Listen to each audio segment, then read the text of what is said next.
ఇప్పుడు కాంగ్రెస్ పార్టీ అనేది స్థాపితమైనటువంటి కాంగ్రెస్ పార్టీ నామనక్షత్రం ఏంది అంటే మిథున రాశి, రేవంత్ రెడ్డి చిత్తా నక్షత్రం తులారాశి. ఈ కాంబినేషన్ తీసుకుంటాం. తీసుకొని ఈ కాంబినేషన్లో రేవంత్ రెడ్డి పరిస్థితి ఏముంది, విక్రమార్క పరిస్థితి ఏముంది, ఉత్తమ్ కుమార్ రెడ్డి పరిస్థితి ఏముంది, అట్లా అంచనా వేస్తాం. వేసి ఎవరికి యోగం ఉంది, ఈ పార్టీకి ఈయన పగ్గాలు పట్టుకుంటే పార్టీ రూలింగ్లోకి వస్తుందా రాదా, సో కాంగ్రెస్ పార్టీకి రేవంత్ రెడ్డి ఫెచ్చింగా కాదా. 2019లో తెలుగుదేశంలో ఉన్న రేవంత్ రెడ్డిని కాంగ్రెస్ పార్టీలోకి వెళ్తే నువ్వు ముఖ్యమంత్రి అవుతావని చెప్పిన వీడియో నీకు చూపించిన. సో 2019లోనే చెప్పిన నేను, రేవంత్ రెడ్డి గారు మీరు కాంగ్రెస్ పార్టీలోకి వెళ్ళండి అని. అంటే ఎంత దూరదృష్టి అయి ఉంటుంది నాది.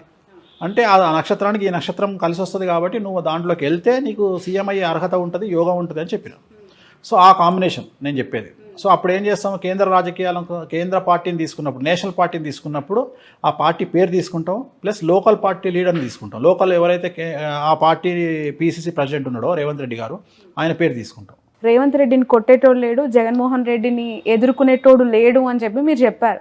నేను చాలా ఆశ్చర్యంగా చూసా వీళ్ళిద్దరికి ఎలా సింక్ అవుతుంది. మోర్ ఓవర్ ఇక్కడ నేను అంటే జర్నలిస్టిక్ యాంగిల్లో ఆలోచిస్తే జైలుకి వెళ్ళొచ్చారు ఇద్దరు, చాలా స్ట్రాంగ్ అయ్యారు.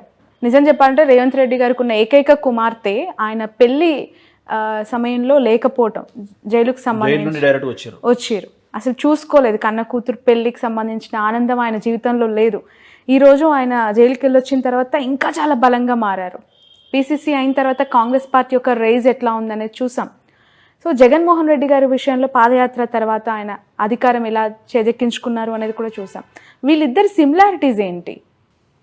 సిమిలారిటీస్ అంటే నాకు వ్యక్తిగతమైనటువంటి సామాజికమైనటువంటి అంశాలు లేదా సామాజిక వర్గం కూడా ఇద్దరిది సేమ్. అదే అంటారు, అది నాకు అనవసరం. నాకు సంబంధించినంత వరకు జగన్మోహన్ రెడ్డి గారిది ఆరుద్ర నక్షత్రం, రేవంత్ రెడ్డి గారిది చిత్తా నక్షత్రం, జగన్మోహన్ రెడ్డి గారిది మిథున రాశి, రేవంత్ రెడ్డి గారిది తులారాశి. విచిత్రమైన విషయం ఏంటంటే జగన్మోహన్ రెడ్డి గారి జాతకంలో 2018 డిసెంబర్ నుండి బుధ మహర్దశ ప్రారంభమైంది. 17 సంవత్సరాలు ఉంటుంది బుధ మహర్దశ. అంటే ఆయన రాజకీయంగా ముఖ్యమంత్రి అవ్వడానికి 5 నెలల ముందు ఆయనకు బుధ మహర్దశ స్టార్ట్ అయింది. విచిత్రమైన విషయం ఏంటంటే రేవంత్ రెడ్డి గారికి 2024 ఏప్రిల్ నుండి బుధ మహర్దశ ప్రారంభమవుతుంది. Simple reverse. జగన్మోహన్ రెడ్డి కాకముందే బుధ మహర్దశ స్టార్ట్ అయింది. సీఎం కాకముందు 5 నెలల ముందు స్టార్ట్ అయింది. రేవంత్ రెడ్డి గారు సీఎం అయినాక 5 నెలల తర్వాత బుధ మహర్దశ స్టార్ట్ అవుతుంది. ఇద్దరి జాతకంలో బుధ మహర్దశ నడుస్తుంది. ఇద్దరి జాతకంలో బుధుడు ఉచ్చ. కాకపోతే ఒక చిన్న సమస్య ఏముంది రేవంత్ రెడ్డి గారి జాతకంలో అంటే శని దృష్టి బుధుడి మీద ఉంది. టంగ్ స్లిప్ అవ్వద్దు రేవంత్ రెడ్డి గారు ఇక మీదట. ఎందుకంటే ఇంతకు ముందు ఏం టంగ్ స్లిప్ అయినా నడిచింది. ఇక మీదట జాగ్రత్తగా ఉండాలి. రెండోది ఏంటి అంటే జగన్మోహన్ రెడ్డి గారి జాతకంలో రేవంత్ రెడ్డి గారి జాతకంలో ఉన్న చిన్న తేడా ఏంటి అంటే రేవంత్ రెడ్డి గారికి ముఖ్యమంత్రి పదవిలో గండాలు కనిపిస్తున్నాయి, కానీ జగన్మోహన్ రెడ్డి గారికి లేవు.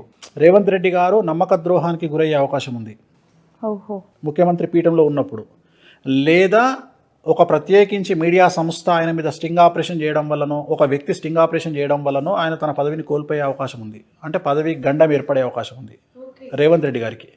ఎందుకు అంటే రేవంత్ రెడ్డి గారి జాతకంలో శని దృష్టి 5 గ్రహాల మీద ఉంది. సో దాంట్లో ముఖ్యంగా శుక్రుడి మీద ఉంది. రెండోది రేవంత్ రెడ్డి గారి జాతకంలో గురువు 6వ స్థానంలో ఉన్నాడు. సో ఇవన్నిటిని తీసుకుంటే ఏంటి అంటే నమ్మక ద్రోహం ఏర్పడే అవకాశం ఉంటుంది, మధ్యలో పదవీచ్యుతుడయ్యే అవకాశం ఉంటుంది, పదవిని కోల్పోయే అవకాశం ఉంటుంది. ఎందువల్ల అంటే శత్రువుల యొక్క దాడి వల్ల. రేవంత్ రెడ్డి గారికి శత్రువులు ఎక్కువ. సో శత్రువుల మీద విజయాన్ని కనుక రేవంత్ రెడ్డి గారు పెట్టుకోకపోతే చాలా కష్టం. ఖచ్చితంగా శత్రువులను అదుపులో పెట్టుకోవాలి రేవంత్ రెడ్డి గారు. ఎలా తెలుస్తుంది అంటే శత్రువులని వాళ్ళు చేసే స్కెచెస్ కానీ జాతకం చూస్తే తెలుసుకుంటాం కదా. రోజు జాతకంలో మనకు అర్థమైపోతుంది. ఇప్పుడు కేసీఆర్ గారికి చంద్రమంగళ యోగం ఉంది. 2014 వరకు కేసీఆర్ గారికి శత్రువులో బెడద ఉండేది. సీఎం అయిన తర్వాత ఈజ్ అన్స్టాపబుల్. 10 ఏళ్ళు ఇరగదీసారు, దశాచిత్రం అయిపోయింది. 10 ఏళ్ళు అసలు ఆయన గురించి కేసీఆర్ గారు జగన్మోహన్ రెడ్డి గారు ఇద్దరు కూర్చొని తెలంగాణలో ఒకటే కుర్చీలో పక్కపక్క కుర్చీలో కూర్చొని బండబూతు తిడితే తెలంగాణ పత్రికలలో తెలంగాణ మీడియాలో కేసీఆర్ గారు రామా అన్నారు అని వస్తుంది, జగన్మోహన్ రెడ్డి గారు బూతు మాట్లాడిరని వస్తుంది. ఇంతకంటే ఒక అచీవ్మెంట్ ఏం కావాలి సీఎంకు? గీత గీస్తే దాటలే. గీత కనీసం రేపు పొద్దున ఆయన సీఎం పదవి పోతుందని రాయడానికి కూడా బిజినెస్ మ్యాన్ సీడ్ మందు రాసిన పరిస్థితి వచ్చింది. మీడియా ఎగ్జిట్ పోల్స్ కూడా ఇంక్లూడింగ్ ఎగ్జిట్ పోల్స్ కూడా 2వ తారీఖు నాడు చెప్పడానికి కూడా భయపడ్డాయి. ఎందుకంటే పుసుకున 3వ తారీఖు నాడు మళ్ళీ ఈయన సీనియం అయితే దుకాణం మళ్ళీ మన పరిస్థితి ఏంద్రా ఎందుకు గురించి చాలా ఎగ్జిట్ పోల్స్ ప్రీ పోల్స్ అందులో కూడా భయపడ్డారు. చూపించారు. చూపించిన దాన్ని ఫుల్ ప్లేజ్లో మీడియా చూపించలేదని చెప్తున్నా. ఎగ్జిట్ పోల్ అనేది మీడియా కాదు కదా. నువ్వు ఎగ్జిట్ పోల్ చేసి పేపర్ మీడియాకి ఇస్తావు, ఆ పేపర్ చూపించాలి, ఆ పేపర్ టీవీలో చూపించాలి. చూపించే టీవీ వాళ్ళు భయపడ్డారని చెప్తున్నా. ఓకే, ఆ విషయంలో జగన్మోహన్ రెడ్డి గారు కేసీఆర్ని చూసి నేర్చుకోవాలి. చాలా నేర్చుకోవాలి. మొదటి నుండి నేను అదే మొత్తుకుంటున్నా, కానీ ఆయన పట్టించుకోడు కదా. ఆయన కనీసం ఆయన సొంత ఛానల్ కూడా సరిగేయరు. ఆయన సొంత ఛానల్లో కూడా ఆయన కాపాడేవాడు ఉండడు. అది కర్మ. నేను అదే చెప్తున్నా, ఆ పరిస్థితి ఇక్కడ రావద్దని చెప్తున్నా. ఎందుకు గురుజీ, ఆయనకు కూడా ఒక పత్రిక ఉంది, అదే చెప్తున్నా, సొంత ఛానల్ అని అంత పట్టించుకో వాళ్ళు ఇయ్యరు సరిగా. ఓకే, పొద్దు నుంచి నైట్ వరకు అలా ఆ సంస్థలో ఆయన వార్తలు, ఆయన చేసే పథకాలు చేసినా దాని వాడకం ఉంటుందమ్మా. మనం మీడియా చూపించే విధానం అంటే అఫ్ కోర్స్ జనాలు చూపించినా పట్టించుకుంటలేరు. కారణం ఏంది అంటే జనాలకు క్లారిటీ ఏర్పడ్డది. ఎవరేంది, ఏ ఛానల్ ఏంది, జస్ట్ కరపుత్రిక అంతే తేడా. ఇక జనాలు నమ్మే స్టేజ్లో లేరు. ఎంజాయ్ చేస్తున్నారమ్మా. న్యూట్రాలిటీ పోయింది. ఒకప్పుడు ఒక టీవీ ఛానల్లో ఒక సిఐ గురించో, ఒక ఎస్ఐ గురించో, ఒక రెవెన్యూ ఇన్స్పెక్టర్ గురించో, ఒక ఎంఆర్ఓ గురించి వస్తే షేక్ అయ్యేది వాడి ఫ్యామిలీ. ఇప్పుడు లైట్ తీసుకుంటున్న వాడు. ఈవెన్ వాళ్ళ పై అధికారులు కూడా దీన్ని అడ్డం పెట్టుకొని ఆయన మీద చర్య తీసుకోవట్లేదు. ఎందుకంటే అది నిజమో అబద్ధమో ఎందుకులే వదిలేస్తున్నారు. అంటే దానికి ఉండే గుడ్ విల్ అనేది, నిజాయితీ అనేది, క్రెడిబిలిటీ పోయింది. సో అందువల్ల ఇప్పుడు సోషల్ మీడియా ఉంది. ఆ బర్రె లెక్కను పట్టుకొచ్చిర్రు. ఆమె పని ఆమె చేసుకునేది తీసుకొచ్చి అనవసరంగా ఆమె దగ్గర రూపాయి కూడా పోయింది దెబ్బతోని తీసుకొచ్చి పెట్టిరు. ఆ సోషల్ మీడియా అడావిడి చేస్తుంది. జనాలందరూ పోయిరు, ఆమెతో మాట్లాడిరు, ఏదో చేసిరు. చివరికి ఓ 10,000 ఓట్లు, 3,000 ఓట్లు, 4,000 ఓట్లు వచ్చినాయి. బిస్కెట్ అయిపోయింది. ఇప్పుడు చూడు, నువ్వు ఎల్లుండి నుండి ఆమె ముఖం చూస్తాడు ఉండడు. ఆమె దుకాణం బంద్. అనవసరంగా ఆ పిల్ల ఏదో ఉద్యోగం చేసుకోకుండా చేసిర్రు. కనీసం రేపు కాంగ్రెస్ గవర్నమెంట్లో ఏదైనా ఉద్యోగమే చేసుకున్న పిల్ల. ఇప్పుడు ఆ పిల్ల ఎటు కాకుండా అమ్మాయి అటు ఎమ్మెల్యే నా గర్కా నాకు ఘాట్కా అయింది. అదే అటు నేను అనేది ఈ సెలబ్రిటీ స్టేటస్లు ఇవన్నీ మనల్ని ముందుకు తీసుకెళ్తాయా, వెనక్కి తీసుకెళ్తాయా, వీటిలో ఉండే కష్టతరాలు ఏంది, వీటిని ఎదుర్కోవడానికి సిద్ధంగా ఉండాలి. సిద్ధంగా లేకుండా కనుక మనం చేస్తే చాలా చాలా చాలా ప్రమాదకరమైనటువంటి సిచ్యువేషన్లోకి నెట్టబడతాము. ఏ పార్టీకి పడితే సోషల్ మీడియా ఇన్ఫ్లుయెన్సర్స్ వచ్చేసారు. గులాబీ జెండా కానీ ఇప్పుడు గులాబీ జెండా పక్కకు పోయిందంటే మీ జెండా పరిస్థితి ఏంది? బండ బూతులు తిడుతుంటే ఇప్పుడు నిన్న అశూర్ రెడ్డి అని నాకు బాగా క్లోజ్ అమ్మాయి నిన్న ఏడుస్తుంది. ఏమైంది తల్లి అంటే, నిజంగా నాకు తెలియదు గురూజీ, రాజకీయాలు అంటేనే నాకు తెలియదు, ఏదో చేయమన్నారు, నేను ఏదో చేసిన. వాడు ఫోన్ చేసి 1 గంటకు తిడుతుండు గురూజీ, రాత్రి 1 గంటకు బండబూతులు తిడుతున్నాడు. నాకు ఏడుస్తుంది లిటరల్గా అమ్మాయి. ఏందమ్మా అంటే, నిజంగా గురుగారు నాకు రాజకీయాల మీద అవగాహన లేదు, నేను చేసిన తప్పు ఏంటంటే ఏదో వస్తుంది కదా తీసుకున్న టక్కున చేసేసిన. నా పరిస్థితి ఏంది? అందరి పరిస్థితి ఇదే. పాప మా అమ్మాయికి ఏం తెలియదు నిజంగా కూడా. అమ్మాయికి నిజంగా రాజకీయాల గురించి ఐడియా లేదు. ఇట్లా ఎంతమంది చేసిన వాళ్ళందరూ వాళ్ళు ఏమనుకున్నారంటే మేము ఏదో చిన్న ప్రమోషన్ చేస్తున్నామని టక్కున ప్రమోషన్ చేసినట్టు చేసిరు. కానీ ఇది రాజకీయము, దీని వెనకాల ఇంత భయంకరమైన సిచ్యువేషన్ ఉంటుంది. 5 ఏళ్ళు మనం టార్గెట్ అనుభవించాలి వీళ్ళ దృష్టిలా. ఎందుకంటే నేను ఏదైనా చెప్పంగానే టక్కున తీసి పక్కకు పెడుతురమ్మా వీడియో పెట్టి, అది జరగకపోతే ఎంబడే దాన్ని బయటకు తీసుకొస్తున్నారు. సరే, మూర్ఖులు, నాలెడ్జ్ లేని వాళ్ళు వీడియో లేకుండానే బొమ్మే చేస్తారు. అది కాదు. మనం ఏదైనా చెప్పితే నువ్వు ఇది ఎందుకు చేసినావు, నువ్వు ఇది ఎందుకు చేయాలా, ఏదైనా ముఖ్యమంత్రి కూడా ఏదైనా మాట్లాడితే దాన్ని తీసుకొచ్చి పక్కన పెట్టి నీకు తెలిసి ఎట్లా ఆడుకుంటారు.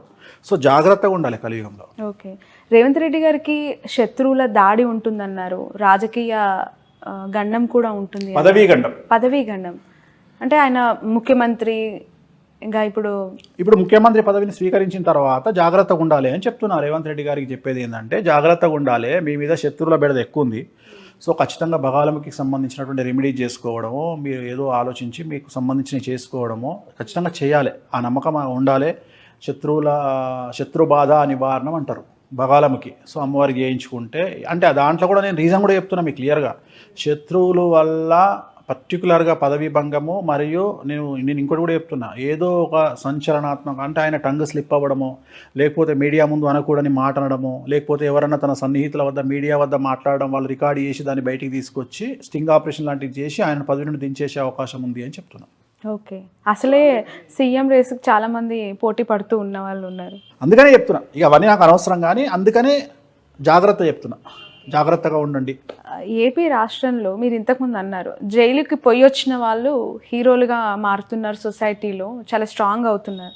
మరి చంద్రబాబు నాయుడు గారు జైలుకి వెళ్ళొచ్చు, ముందు జైలుకి పోయిన వాళ్ళు లాస్ట్ కాదు అంటే ఇప్పుడు ఆయన మళ్ళీ ఎన్నికలకు వెళ్ళే అవకాశం ఉంది కదా 2020. అంటే ఇప్పుడు నా లెక్క ప్రకారం మేబీ ఒకవేళ రెండోసారి అరెస్ట్ అయితే పరిస్థితి ఏందమ్మా? అవకాశం ఉందా అరెస్ట్ అవ్వడం? ఉంది, there is a chance. Okay, ఒకవేళ ఆయన బెయిల్ క్యాన్సిల్ అయితే పరిస్థితి ఏంది? సో నా ప్రిడిక్షన్ నేను మళ్ళీ చెప్పాను కాబట్టి ఇంటర్వ్యూలో ఇప్పుడే చెప్తున్నా, చంద్రబాబు నాయుడు గారు జైలుకు మళ్ళీ వెళ్ళకుంటే ఇట్ ఈస్ ఓకే. ఒకవేళ చంద్రబాబు నాయుడు గారు జైలుకు కనుక వెళ్ళాల్సిన పరిస్థితి కనుక వస్తే మేబీ టీడీపీ ఎలక్షన్ను బైకాట్ చేసే అవకాశం ఉంది. ఇప్పుడే చెప్తాను. ఓకే.